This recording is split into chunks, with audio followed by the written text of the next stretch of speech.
Bonjour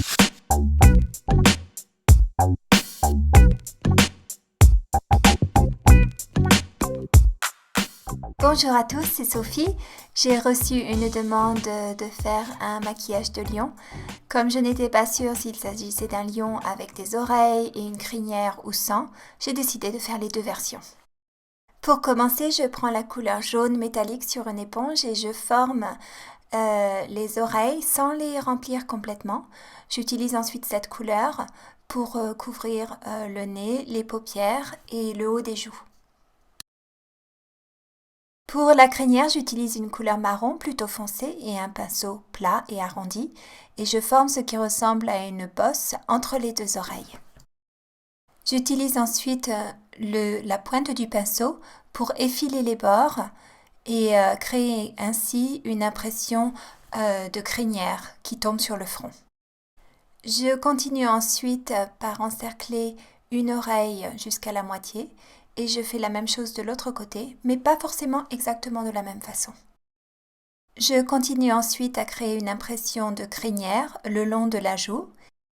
Je rejoins ensuite ces deux sections marron en refermant le tour de l'oreille jusqu'au coin de l'œil. Après avoir fait la même chose de l'autre côté du visage, je prends une éponge avec du blanc et je remplis l'intérieur de l'oreille que j'avais laissé vide tout à l'heure. Je continue avec cette couleur pour recouvrir le bout du nez, le museau, les lèvres et une forme plutôt triangulaire sur le menton.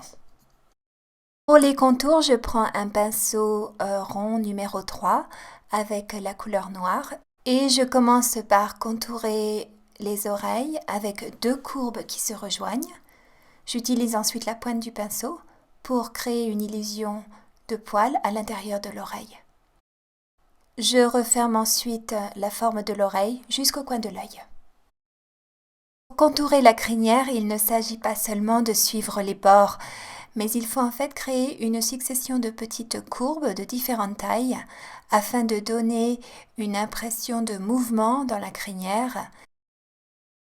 Avant de commencer cette étape, c'est une bonne idée de savoir approximativement quelle forme on veut donner à la crinière afin de ne pas être pris au dépourvu une fois que l'on a commencé à faire les contours.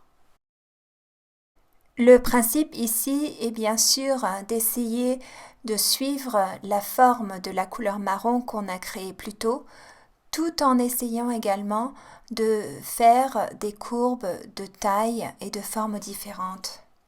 Une fois que le contour de la crinière autour des oreilles est terminé, je continue en utilisant la même technique par le contour de la crinière autour des joues. Pour que cette vidéo ne soit pas trop longue, je ne montre pas systématiquement les deux parties du visage, mais comme vous vous en doutez, je fais à chaque fois approximativement la même chose de l'autre côté. La prochaine étape consiste à maquiller le tour de l'œil, ce qui peut être parfois difficile quand on maquille un enfant jeune.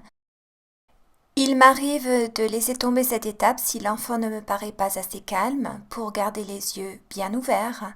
Également, je demande toujours aux garçons s'ils veulent avoir le contour des yeux, mais la plupart sont d'accord.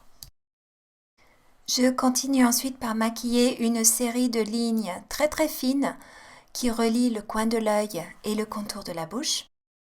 Je maquille aussi le bout du nez complètement noir et j'ajoute quelques fines petites lignes sur le bord des narines.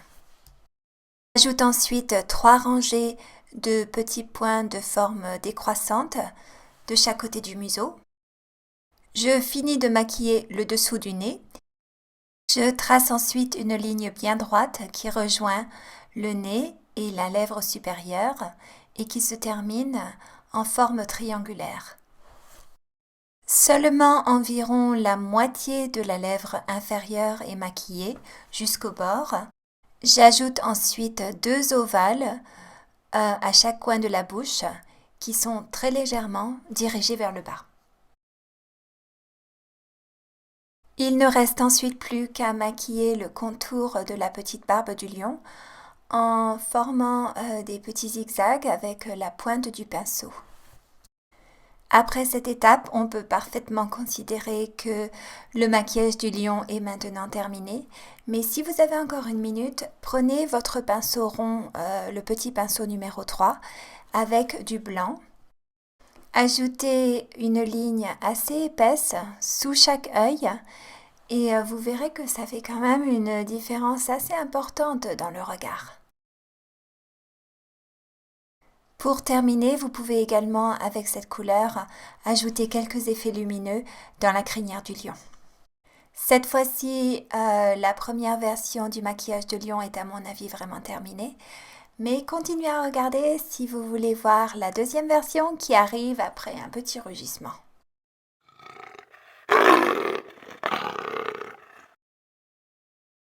Pour la deuxième version, nous avons d'abord enlevé les oreilles et la crinière du lion. Et je recouvre maintenant toutes les parties du visage qui ne sont pas encore maquillées avec la couleur jaune métallique que j'avais utilisée tout à l'heure.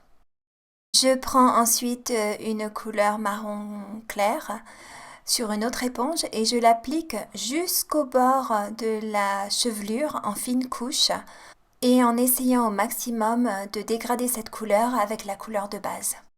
J'applique ensuite cette couleur sur une ligne verticale au milieu du front tout en essayant de dégrader au maximum avec la couleur de base.